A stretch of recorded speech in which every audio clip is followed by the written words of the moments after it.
Probando, probando. Hola. Funciona. Estamos entonces en hora 14 en punto. Se da comienzo al primer seminario de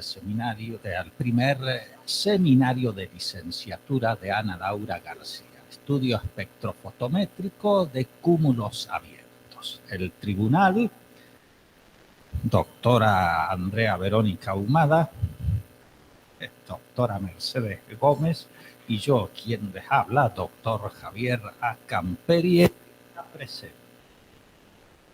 Nieves. Bueno, muchas gracias, Javier, por la presentación. Buenas tardes a todos. Gracias por venir hoy a mi primer seminario de licenciatura. Como bien dijo el profesor Javier, mi nombre es Ana García y el título de este seminario es Estudio espectrofotométrico de cúmulos abiertos. Es realizado bajo la dirección de la doctora Andrea Ahumada y el licenciado Federico Simón. Este seminario está estructurado de la siguiente manera. Comenzaremos con una introducción para contextualizarnos con el objeto de estudio, seguido de una sección dedicada completa a Gaia, que es la misión de la cual obtengo mis datos, para luego poder contarles el método con el cual puedo manipular y analizar estos datos y así presentar los primeros resultados. Y finalizaré con un breve resumen y un anticipo del trabajo futuro. Comenzamos con una introducción a los cúmulos estelares, para luego concentrarnos en los cúmulos abiertos. La Vía Láctea es un ecosistema complejo formado de miles de millones de estrellas y enormes nubes de gas y polvo, entre otros, en donde continuamente se están formando las estrellas, evolucionando y destruyéndose. Los cúmulos abiertos forman parte de este sistema y se forman cuando las nubes moleculares se condensan en estrellas y pueden condensarse aún más en grupos gravitacionalmente unidos de unas pocas docenas a unas pocas miles de estrellas. Es por esto que nos ofrecen una herramienta importante para estudiar las consecuencias inmediatas de la formación interestelar y la evolución continua de las estrellas hasta una edad aproximada de los 1.000 millones de años, a partir del cual la mayoría de los cúmulos luego se desintegran, con sus estrellas miembros volviendo a formar parte del disco galáctico. Nuestra visión de los cúmulos siempre ha sido complicada por su escasez y ubicación típica en el disco de la galaxia, lo que los hace difíciles de aislar del resto de las estrellas de campo a lo largo de la línea de visión. Sin embargo, Gaia, los datos astrométricos y fotométricos dramáticamente mejorados de esta misión, revolucionan la comprensión en particular de los cúmulos y en general de la Vía Láctea.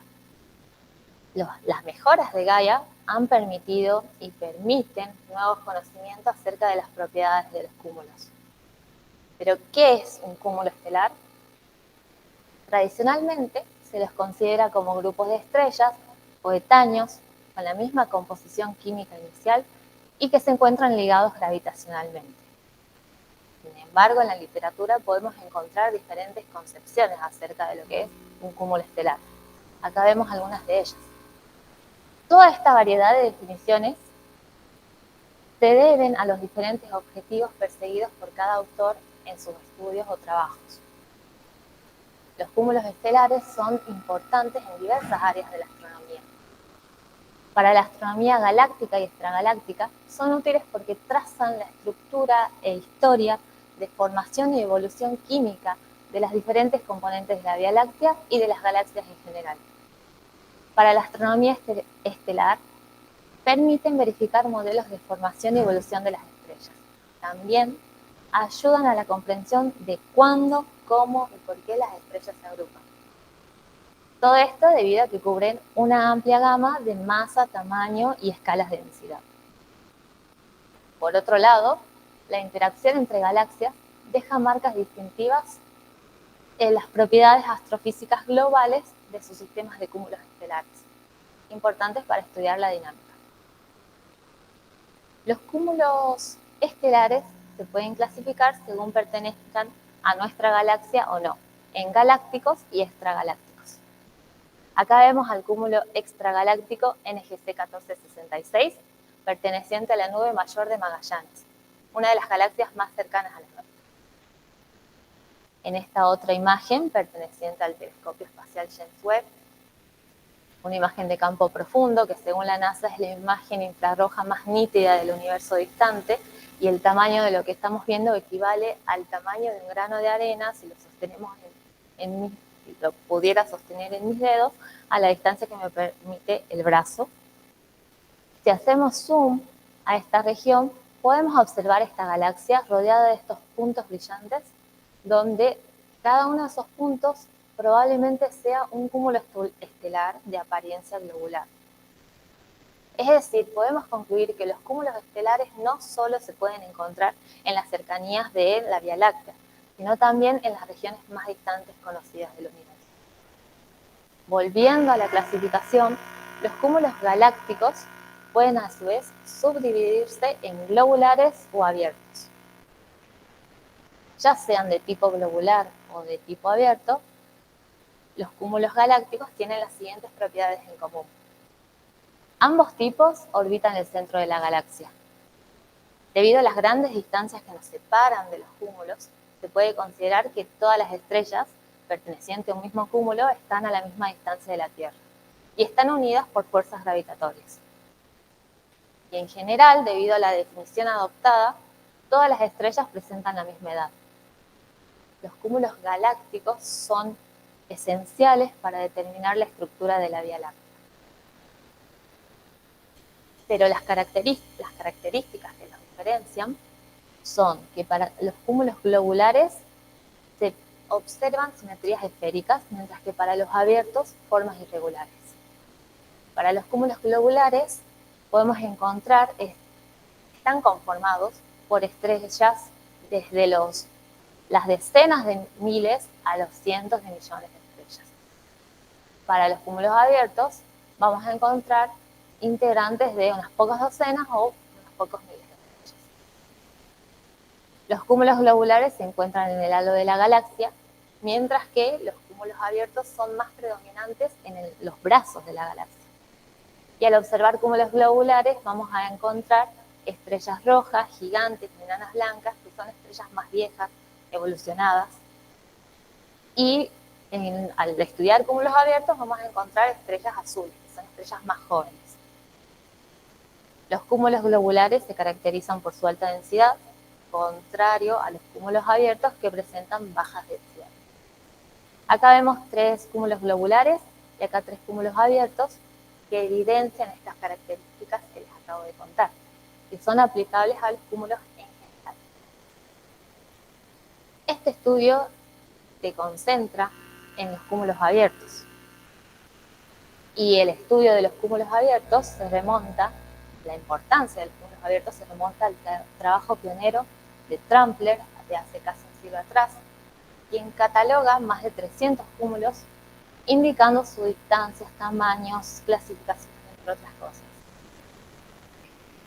Acá les muestro un extracto de la tabla de su trabajo, donde él indica para estos 334 cúmulos abiertos la denominación, las diferentes coordenadas, el diámetro angular, la clase, algo a lo que me voy a referir en breve, y también la distancia. Él realiza un conteo de cúmulos por regiones galácticas.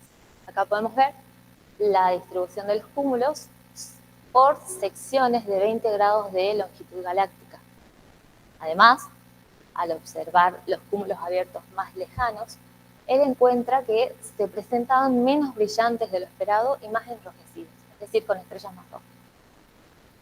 Esto lo lleva a presentar por primera vez evidencia inequívoca de la existencia del polvo interestelar. En cuanto a la clasificación, Robert Trampler introduce un sistema complejo en donde a cada cúmulo se le asignan 3 caracteres. Es una clasificación que actualmente está en uso. El primero de estos caracteres es en numeración romana, pudiendo oscilar de 1 a 4, e indica el grado de concentración o tamaño del cúmulo, de mayor a menor. El segundo se escribe en numeración arábiga, pudiendo variar de 1 a 3, e indica el rango de luminosidad del cúmulo, de menos a más. Y por último, se les puede asignar una letra P, M o R según la cantidad de integrantes del cúmulo, ya sean pobres, moderadamente ricos o ricos en estrellas. Adicionalmente, no a todos los cúmulos, si alguno de ellos presenta una peculiaridad, se les puede asignar una de estas letras. Por ejemplo, si un cúmulo está inmerso en una nebulosa, se les asigna la letra N. Acá podemos ver, a modo de ejemplo, el cúmulo abierto de las Pléyades, que bajo la clasificación de Trampler quedan catalogados como de clase 1,3Rn. Esto es debido a su alta concentración, al ser un cúmulo bien definido, a la gran luminosidad de sus estrellas, por ser rico en integrantes y por estar inmerso en una nebulosa. Pero también podemos observar las imágenes actuales de los cúmulos que el mismo Trampler catalogó.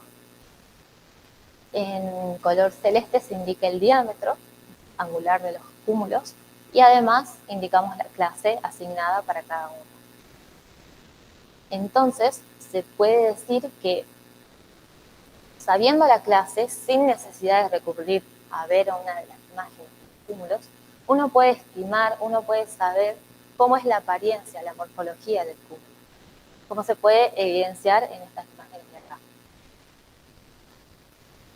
Robert Trapp, en su estudio, también observa la distribución galáctica de los cúmulos abiertos y encuentra que es igual a la de las estrellas, pero con la única diferencia de que los cúmulos están más fuertemente concentrados en el plano galáctico que las estrellas en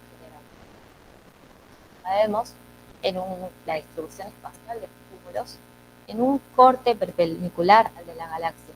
Cada uno de estos puntos es uno de los estudiados por Trampler, uno de los cúmulos abiertos estudiados por Trampler.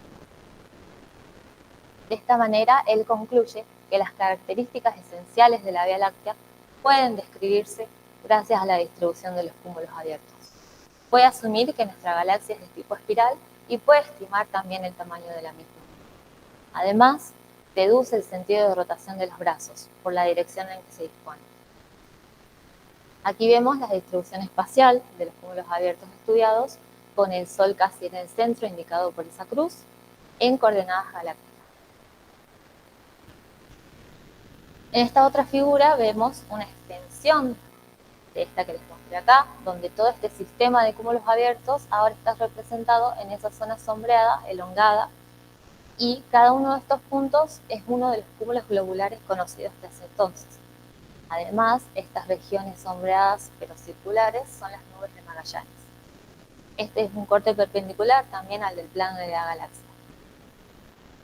De esta manera, hace casi un siglo atrás, mediante el estudio de los cúmulos abiertos, se pudo trazar por vez primera la existencia del disco y los brazos espirales de la galaxia.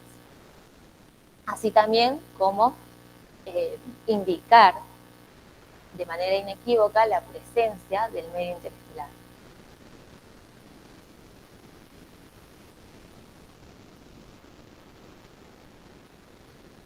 En cuanto a la importancia de estudiar a los cúmulos abiertos, podemos citar al trabajo de Estelle Moreau, quien señala que los cúmulos abiertos son herramientas ideales para caracterizar, estudiar y analizar diferentes aspectos relacionados con la estructura, la composición, la formación, la dinámica y la evolución de la Vía Láctea. El estudio de los cúmulos abiertos permite definir las escalas espaciales galácticas, como la altura del Sol sobre el disco y la distancia al centro galáctico. También determinar la estructura espiral, trazando los brazos espirales. Además, estudiar la cinemática dinámica, tales como la rotación del patrón espiral, la curva de rotación galáctica, las órbitas de los cúmulos abiertos y la relación con la supervivencia o destrucción de un cúmulo abierto. El estudio de los cúmulos abiertos permite también avanzar en el conocimiento de la formación y evolución de la galaxia, mediante el estudio de los cúmulos abiertos más viejos y del patrón de abundancia. para finalizar con esta introducción al estudio de los cúmulos abiertos, cabe destacar también las técnicas observacionales de investigación de los mismos, que se van a dividir en la fotometría y en la espectroscopía, ambas pudiendo realizarse de manera integrada o no. Para mi trabajo especial yo voy a hacer uso de ambas técnicas para el estudio de los cúmulos abiertos. Sin embargo, hoy solo les voy a contar sobre la técnica de fotometría no integrada, dejando el estudio espectroscópico para el segundo seminario. Los datos fotométricos con los que voy a contar para la realización de este trabajo provienen de la misión Gaia.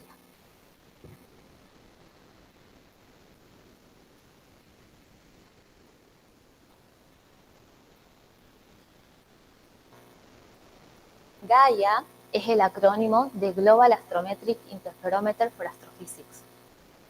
Y la misión está a cargo de la Agencia Espacial Europea.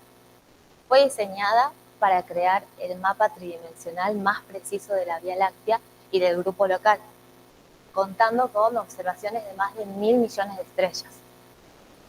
El objetivo es observar las características físicas, cinemáticas y la distribución de estrellas en un gran volumen de la galaxia, con la finalidad de lograr un completo entendimiento de la dinámica y estructura de la galaxia y, en consecuencia, su historia y formación. La misión espacial partió de la Tierra a finales del año 2013 y comenzó en operaciones luego de diversas calibraciones 6 meses después. El satélite está orbitando alrededor del Sol en el punto lagrangiano L2, como pueden ver acá, al igual que el telescopio espacial Webb, a una distancia 5 veces mayor a la que nos separa de la Luna. Acá pueden ver algunos detalles técnicos, y el satélite Gaia cuenta con 2 telescopios idénticos montados en un banco óptico hexagonal que apuntan en diferentes direcciones, pero comparten un plano focal, que está a una distancia focal total de 35 metros. Acá pueden ver el trazado de los rayos hasta llegar a la cámara. La cámara cuenta con 106 SDs, que equivalen a casi 1.000 millones de píxeles. Para que tengamos idea de las dimensiones de la cámara, acá pueden ver en esta imagen a escala el tamaño de la cámara comparado con el tamaño de mi mano. El satélite Gaia cuenta con 3 instrumentos: el instrumento astrométrico, el instrumento fotométrico y el espectrómetro. El instrumento astrométrico fue diseñado para medir posiciones estelares en el cielo.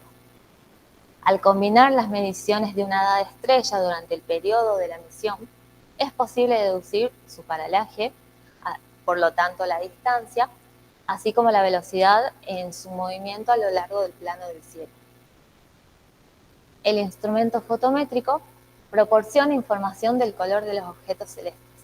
De esta manera es posible determinar propiedades estelares claves como la temperatura, la masa y la composición química.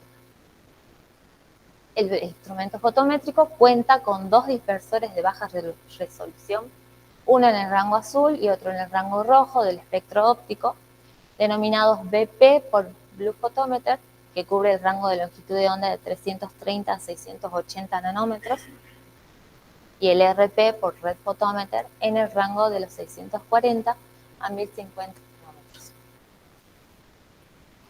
Por último, el espectrómetro de velocidad radial revela la velocidad de la estrella a lo largo de la línea de visión, al medir el corrimiento al rojo de las líneas de absorción. Es un espectro de alta resolución, que es el RBS por Radial Velocity Spectrometer, en el rango de los 847 a los 874 nanómetros. Acá podemos ver la eficiencia de las bandas relacionadas con las 4 magnitudes con las que cuenta Gaia. Y en cuanto a los cúmulos abiertos, Gaia tenía como objetivo estudiar, observar todos los cúmulos abiertos conocidos y descubrir miles nuevos. Comparado con Hipparcos, la misión antecesora, Gaia ofrece mejoras de órdenes de magnitud en precisión del movimiento propio y del paralaje para más de 1.000 millones de fuentes, que equivalen en total a 104 veces más estrellas que las que eran posibles para Hiparcos. Acá en estas figuras, en estas imágenes, vemos el rango de alcance posible para Hiparcos comparado con el de Gaia. Y debido a estas mejoras es que Gaia ha permitido numerosas nuevas perspectivas sobre todas las propiedades de los cúmulos abiertos. Vamos a destacar 3 estudios importantes que utilizan datos Gaia. El primero es el de Baució y colaboradores, quienes seleccionan cúmulos, comparan las observaciones con clasificaciones previas y tracks evolutivos estelares, y así presentan variaciones del diagrama HR de Gaia respecto a la edad, a la metalicidad y a la cinemática. De esta manera presentan membresía y parámetros medios que les permite trazar secuencias de cúmulos muy detalladas, identificando estructuras finas y proporcionando isócronas empíricas extremadamente precisas, lo que los lleva y lo que nos lleva a una mayor comprensión de la física estelar. Acá vemos el diagrama color-magnitud presentado por ellos como diagrama HR compuesto para 32 cúmulos abiertos, en donde el color indica la edad. Los cúmulos más azules son los cúmulos más jóvenes y podemos ver que sus estrellas se ubican a lo largo de la secuencia principal, y a medida que aumenta la edad, los cúmulos se vuelven más viejos, los de color rojo. Podemos notar cómo el punto de desvío o turn-off se vuelve cada vez hacia luminosidades más bajas. Otro estudio es el de Cantat, Gaudini y colaboradores, quienes, mediante el estudio de más de 2.000 cúmulos identificados con la astrometría de Gaia, en particular del DataGLISS 2, realizan fotometría profunda y homogénea de Gaia hasta una magnitud límite de G igual a 18. Esto les permite estimar la distancia, la edad y el enrojecimiento interestelar, y así estudiar la estructura y evolución del disco galáctico. Mediante el uso de redes neuronales artificiales, ellos presentan parámetros confiables para más de 1.800 cúmulos. Este estudio resulta en un gran catálogo homogéneo de cúmulos abiertos, lo que les permite rastrear la estructura del disco galáctico hasta una edad aproximada de los 4 kiloparsecs. Acá presento la imagen que ellos presentan en su trabajo, un diagrama color-magnitud para los más de 1.800 cúmulos abiertos, en donde nuevamente la escala cromática representa la variación en edad. En esta otra figura vemos la distribución espacial en el plano de la galaxia. Las bandas grises son los modelos de brazos espirales y podemos notar cómo los cúmulos más jóvenes se ubican en estos brazos y también notar cómo se encuentran vacíos, gaps o discontinuidades.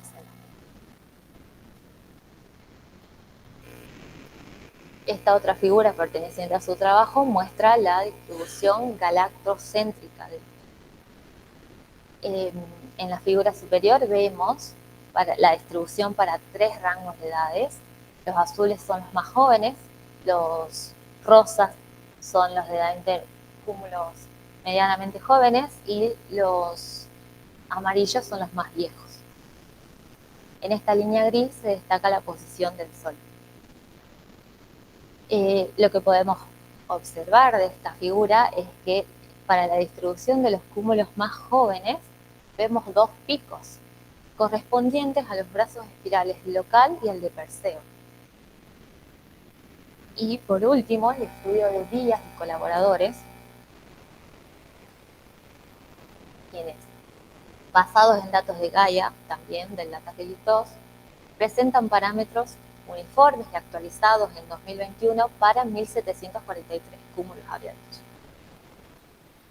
A partir de la probabilidad de membresía publicada de estrellas derivadas de datos Gaia y aplicando un código propio de ajuste de isócronas a datos en magnitudes Gaia G, GBP y GRP, Ellos derivan la distancia, la edad y la extinción y presentan parámetros para 1743 cúmulos abiertos. Además, realizan una comparación de resultados obtenidos por ellos con otros encontrados en la literatura, haciendo una distinción de la era pre-Gaia y la era post-Gaia. En esta figura vemos la distribución en coordenadas galácticas de los cúmulos abiertos estudiados. Se señala también las regiones de formación, las principales regiones de formación estelar, y la escala cromática representa la variación en edad.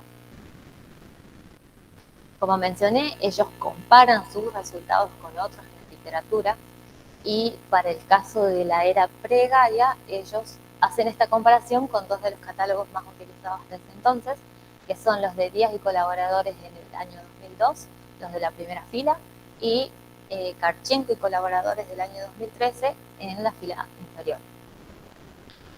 En estas comparaciones vemos en la primera columna los valores obtenidos para la extinción interestelar, en la segunda para la distancia y en la tercera para la edad.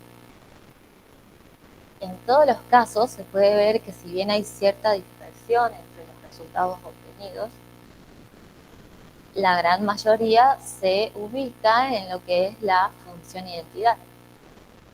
Sin embargo, notamos que para los cúmulos más extintos, para los cúmulos más distantes y para los cúmulos más viejos, esta dispersión, o más bien esta diferencia entre los resultados, aumenta.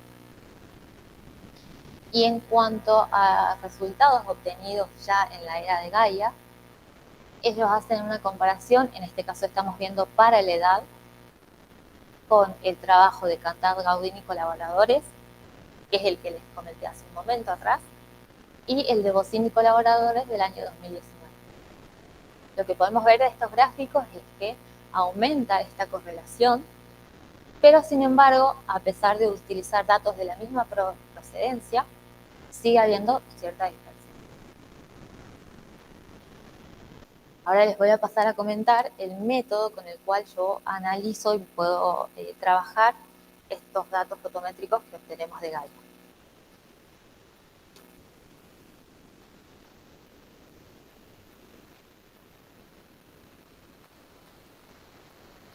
El objetivo de este método de ajuste de isócronas es determinar parámetros astrofísicos para los cúmulos, como la edad, la metalicidad, la distancia y el exceso de color. Todo esto a partir de diagramas de color-magnitud y del ajuste de isócronas teóricas.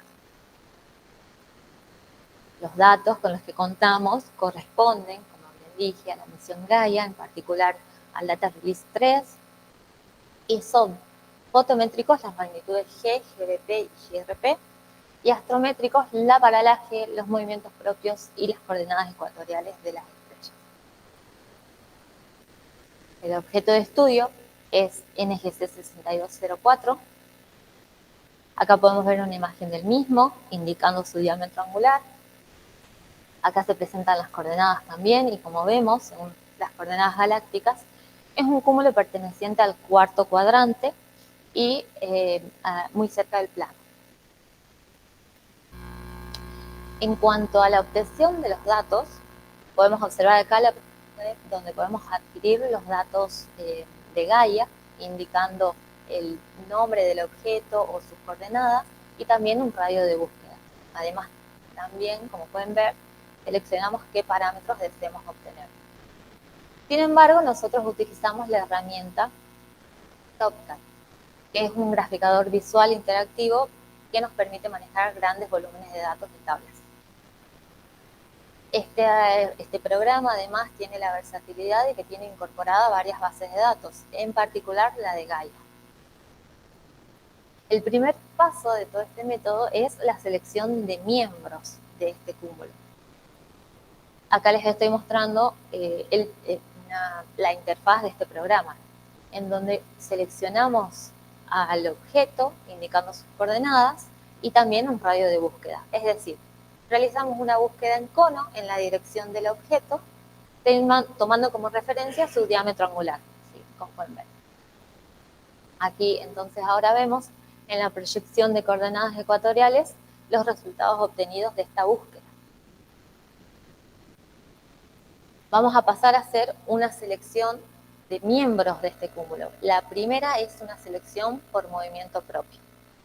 Lo que estamos viendo acá es un diagrama de movimientos propios en donde vamos a tratar de identificar la región de sobredensidad. Vamos a hacer un zoom a esa pequeña área y ahí lo que podemos ver es que donde más se concentran los puntos es en esa región. Entonces solo vamos a seleccionar esa pequeña área como candidatos a miembros de nuestro cúmulo. Vamos a ver ahora nuevamente la proyección en las coordenadas ecuatoriales de esta selección y son los que están en esta área, son los que están pintados de color azul. Vamos a deshacernos de todos los que se ven de color rojo para quedarnos solo con esta primera selección por movimiento propio. La segunda selección es por valores de paralaje. Observamos la distribución de los valores de paralaje de todas estas estrellas de la primera selección. Y simplemente nos vamos a quedar con aquellos de la región central, que son los que ustedes ven coloreados de color verde. Volvemos a observarlos en el diagrama de movimientos propios y en coordenadas ecuatoriales, y aquellos que seleccionamos que pertenecen solo a la región central son los de color verde, y nos vamos a deshacer de los de color gris. Esta es nuestra segunda selección. Y por último hacemos una limpieza por error relativo en paralaje. Vamos a seleccionar aquellos que tengan un error menor al 20%, que es el valor típicamente adoptado. En este caso son los que quedaron pintados de color azul, de color negro en este caso. Nos quitamos de encima los anteriores y este es el conjunto final con el que vamos a trabajar, que podemos observarlos en esta distribución espacial. Recordemos que esto se obtuvo luego de una selección por movimiento propio, una selección por paralaje y una limpieza por errores relativos en paralaje. El segundo paso es la confección del diagrama color-magnitud y el ajuste de isócronos. El diagrama color-magnitud se confecciona con el color GBP menos GRP y con la magnitud G. Acá estamos viendo el diagrama color-magnitud de este cúmulo con las estrellas miembros que son las seleccionadas.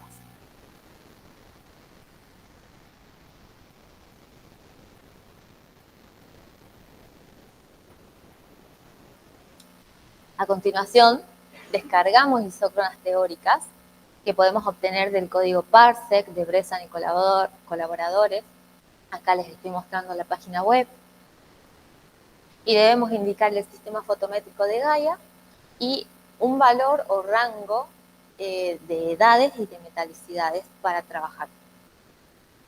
Entonces, primero vamos a dejar la metalicidad fija y vamos a variar la edad.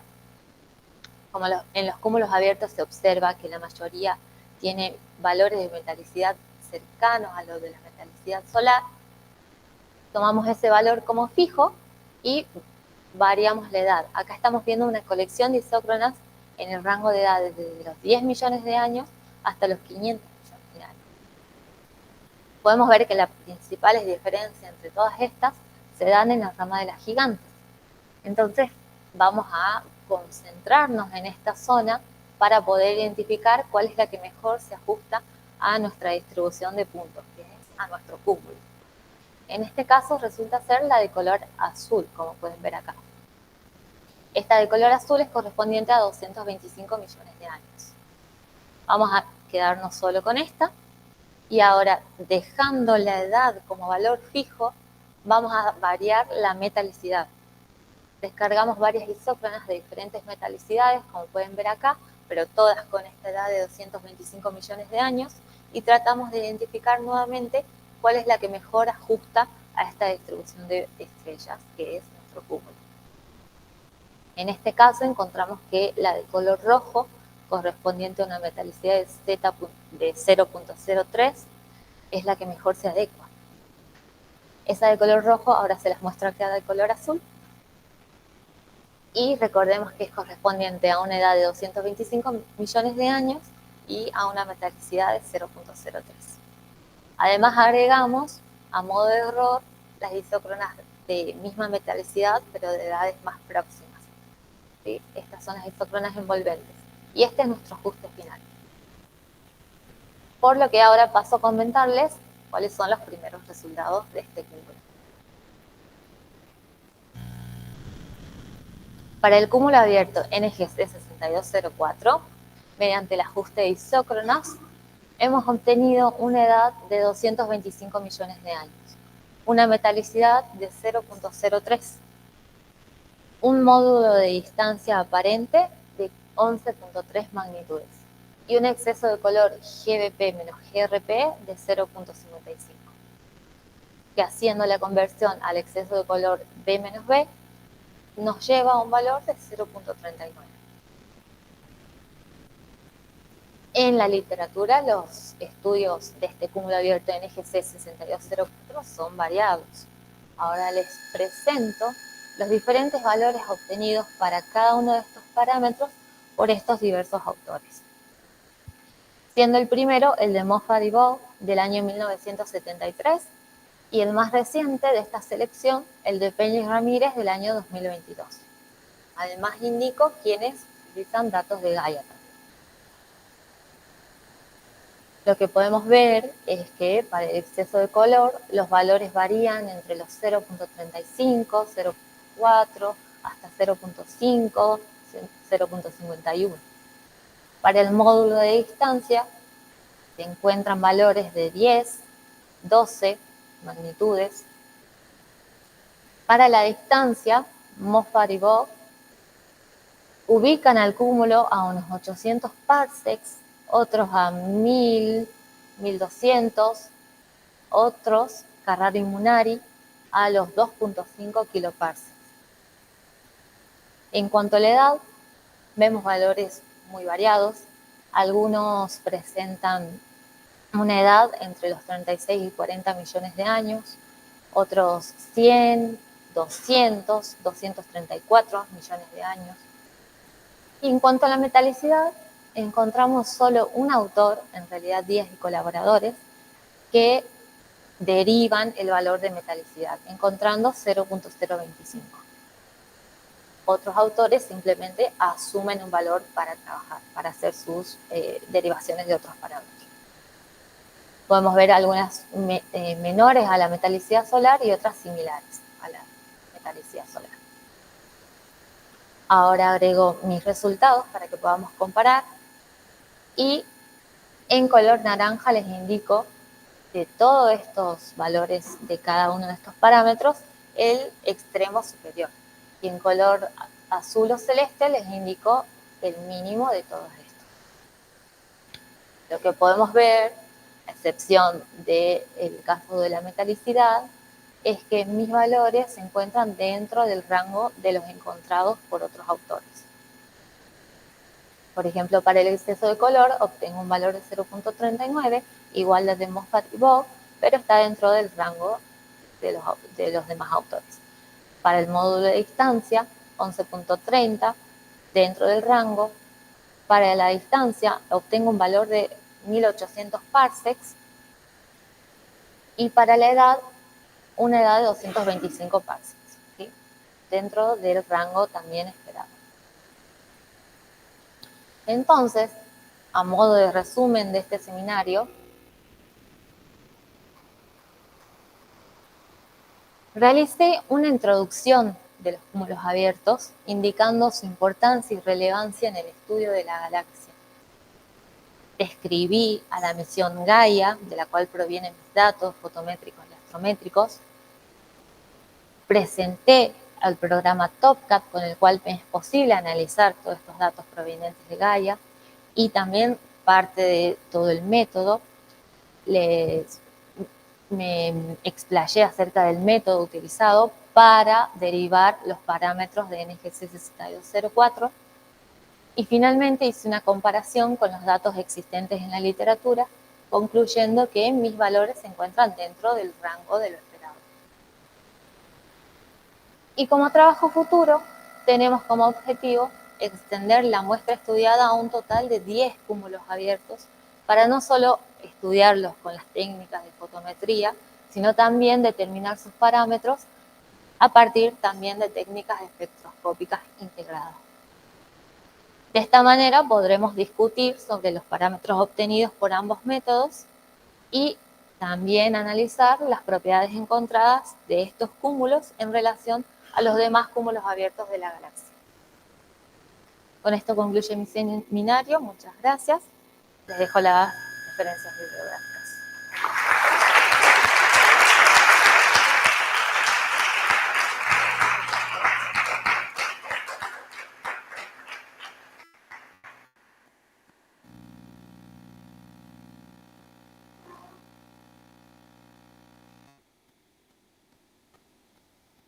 Preguntas, entonces. Quería preguntarte si cuando haces el primer ajuste de las isócronas. ¿Querés que lo ponga? Sí. Creo que puedo pasar. Ahí va.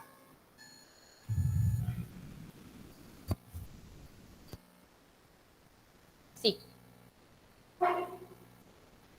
Uno tiene el ojo entrenado para esto.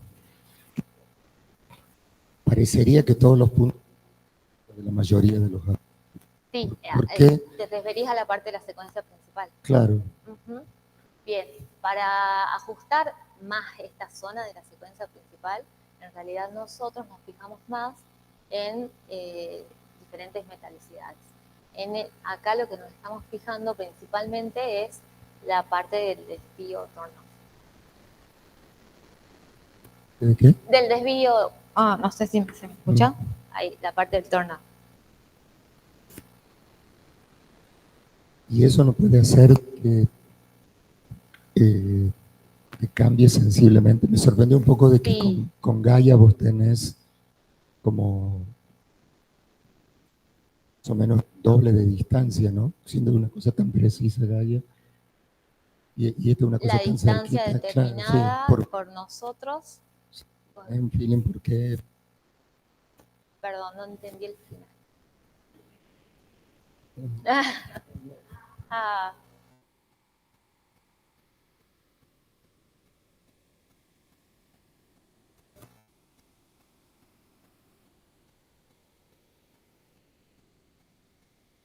Bien. La distancia en este caso es fotométrica, ¿sí? Obtenida por el módulo de distancia que yo derivo. Este módulo de distancia se obtiene del desplazamiento.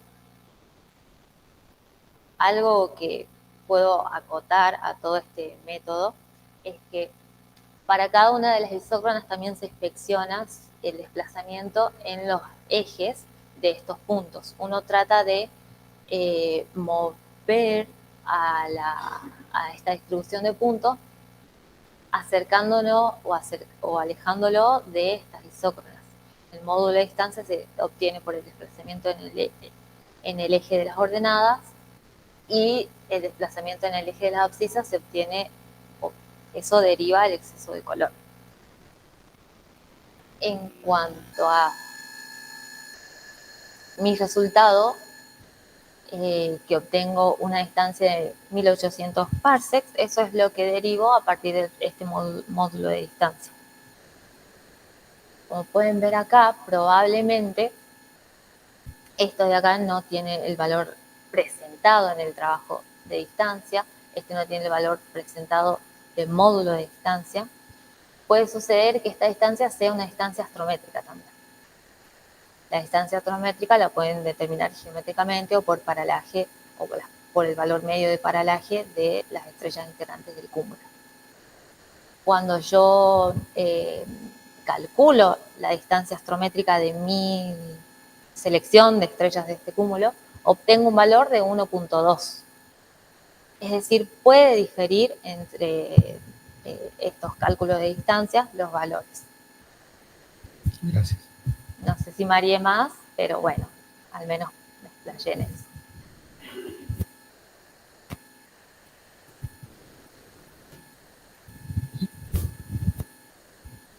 ¿sí? Con respecto a ya que es parte, ¿no?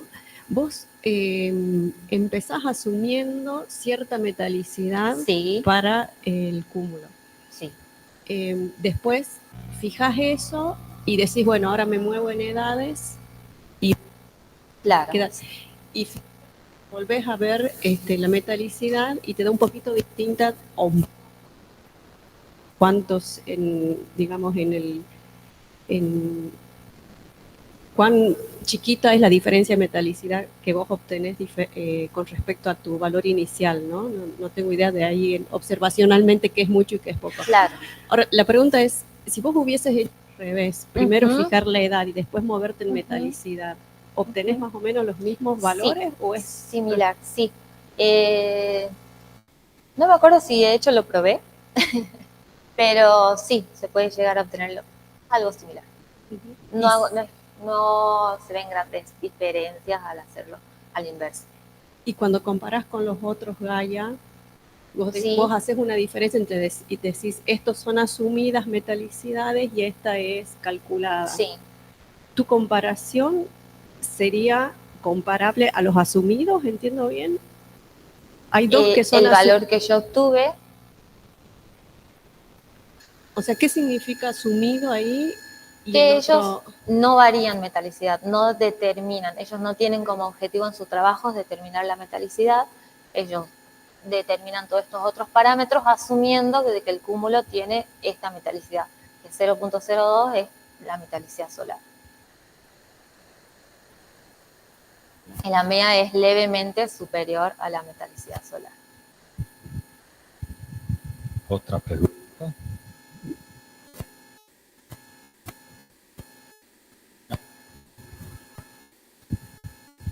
Hola Anita, Hola, gracias Sofía. por el seminario, muy lindo. Tenía unas preguntas justamente de esta diapositiva, que un poco creo que está relacionado con lo que preguntaba Cintia. Ahí tengo una pregunta sobre la variación de los parámetros, sobre todo del color B-B.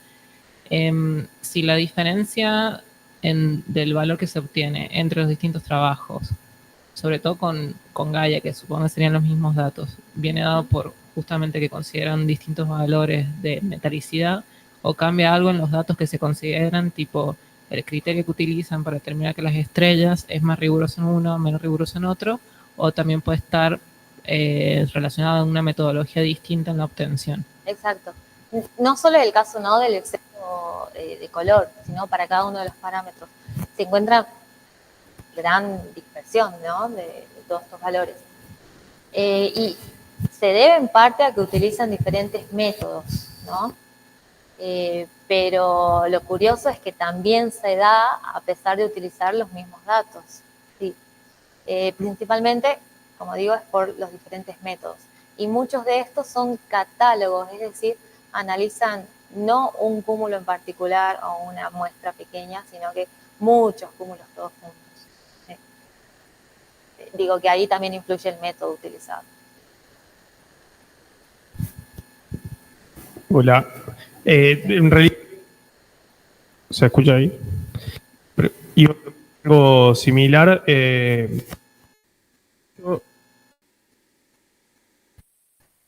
Hola. Si cambian mucho los resultados, no sé, entre los distintos trabajos, o si vos misma probaste cómo cambian los resultados, variando el criterio de selección de las estrellas que pertenecen al cúmulo, porque ahí Sí. eran como 3 filtros y no sé si eso te cambia mucho al final Sí. los resultados o no. Bueno, justamente me diste pie para hablar de esto. Eso es uno de los objetivos de mi trabajo también especial. Notar o tratar de ver qué valores se obtienen al hacer algunas modificaciones en esta selección.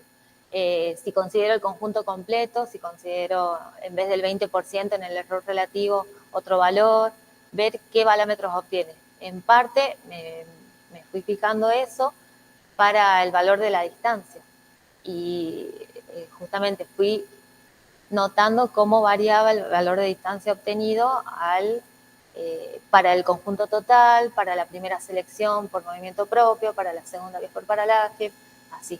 Pero la idea es ver eso en realidad para todo el conjunto de parámetros. Sí, eso. Hola, Nick. Gracias por el seminario.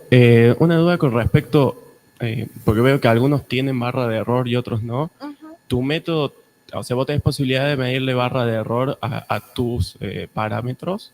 Sí, acá los presento con errores, incertidumbres.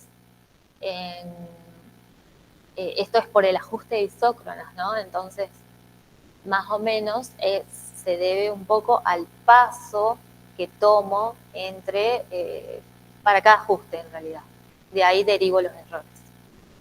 Bien, y con lo que recién te planteó Pato también le puedes asignar error, ¿no? O sea, variando la cantidad que vos tenés, entiendo, Sí. ¿no? ¿Y a qué se debe que otros no tengan definición de error? Esto ya es cada autor, cómo derivó, qué método utilizó y si decidió presentarlos o no en su trabajo con errores.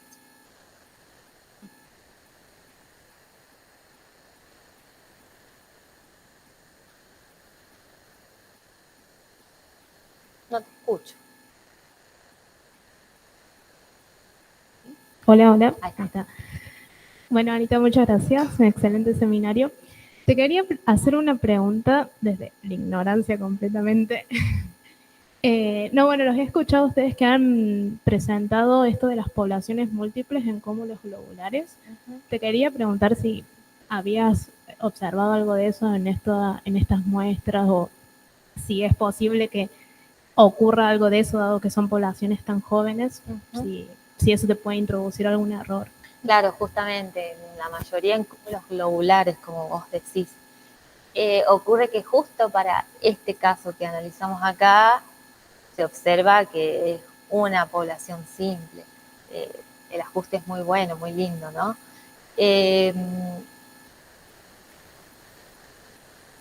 No es algo que suceda para los cúmulos abiertos mucho. La miro a Andrea porque espero su confirmación de que con los que vamos a trabajar no suele pasar en este trabajo.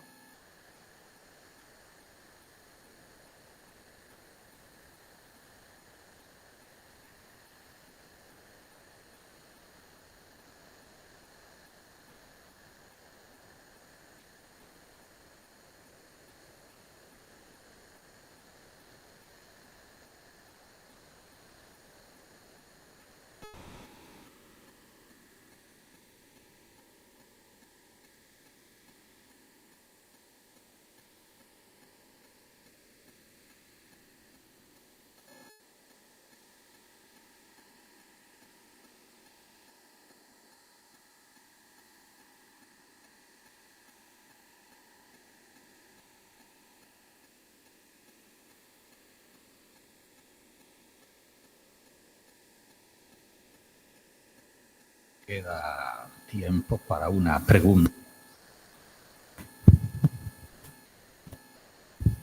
Hola, ¿qué tal? Gracias por el seminario. Me quedé con una duda por el tema de la diferencia de las distancias fotométricas y de Sí. paralaje. ¿Puedes volver a los diagramas color-magnitud?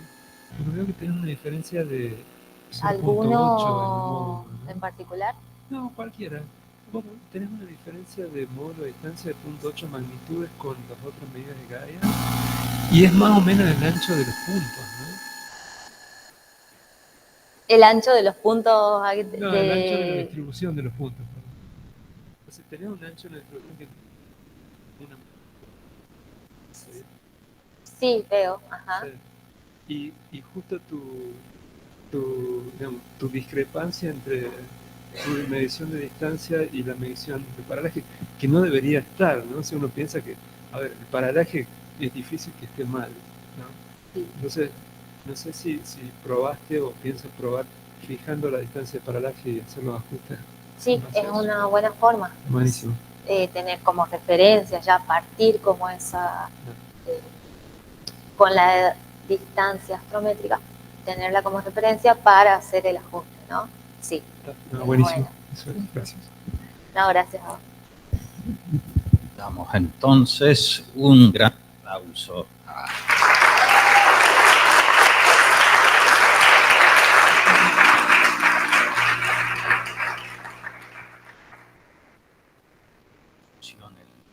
el final.